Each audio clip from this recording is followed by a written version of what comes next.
Senator Whitehouse. Thanks very much, Chairman, and thanks to all of you for being here. Some of the backdrop to this hearing is that China, since January of 2022, has added more to its grid than the entire US grid as it exists. So if we're in a race, it's hard to see how we're winning. And if we're in a race, it's probably in clean energy technologies. So backing out of that race is even more dangerous. This is a vital issue. My friend Martin Heinrich points out that there are 2.6 terawatts of power out there waiting to come on the grid if we could sort out the permitting and connection issues. So thank you for the important and unified voice that all of you have brought here as a panel. I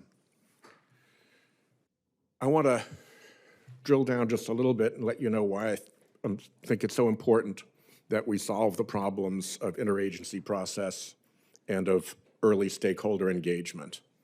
Interagency process is obviously necessary. They should coordinate.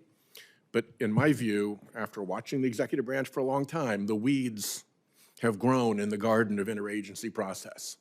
And it is now a place in the executive branch where incompetence and inertia and indolence go to hide, and where turf battles between agencies left unresolved create a lasting squabble that slows down the whole process. We are going to try to clean that up. Front-loading stakeholder engagement is, to me, pretty key. We helped get the first offshore wind onto the grid with Deepwater off of Block Island. We did it because we started with all of the stakeholders in the room before even a filing. Cape Wind tried it the other way. They went into the boxing ring and they put on their gloves and said, we'll take on anybody who comes. And of course, people kept coming and they went out of business. Vineyard Wind started the same way. It followed the Cape Wind model, and it got so tangled up that they've had to swap management, and now Avangrid is running it much more sensibly and efficiently. Another thing about the Rhode Island process, the state permitting process for that was conducted so well that I was able to go to the Secretary of the Interior and say, don't start a new process. Just look at how good a job the state did, and if that's enough, give us a sign-off. And she did. So that's a good example, I think, of what you've been talking about honoring well-done state regulation. Last, you all got to start showing up more over the other end of Pennsylvania Avenue.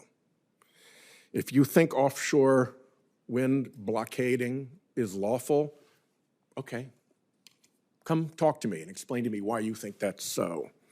If you think that its costs are higher than the existing grid costs, that it's not going to come in low in the generation stack and reduce costs for customers and for businesses, come tell me that. Make the case, because I don't think that's true and I don't think it's arguable even. And if you think that solar projects should stall indefinitely on the Secretary's desk, sort of one-person interagency process delay, come and tell me that and explain your position. But if you don't think that those are right, then you got to talk to the administration. And that means your organizations, that means your CEOs. They got to show up. They can show up privately, but they've got to show up. And of course, the people with the most urgent need for electrons are the AI data farms folks, and they need to start showing up. As you all know, they were not here at all when we tried to protect clean energy in the what I call the billionaires bill. And now they're barely showing up.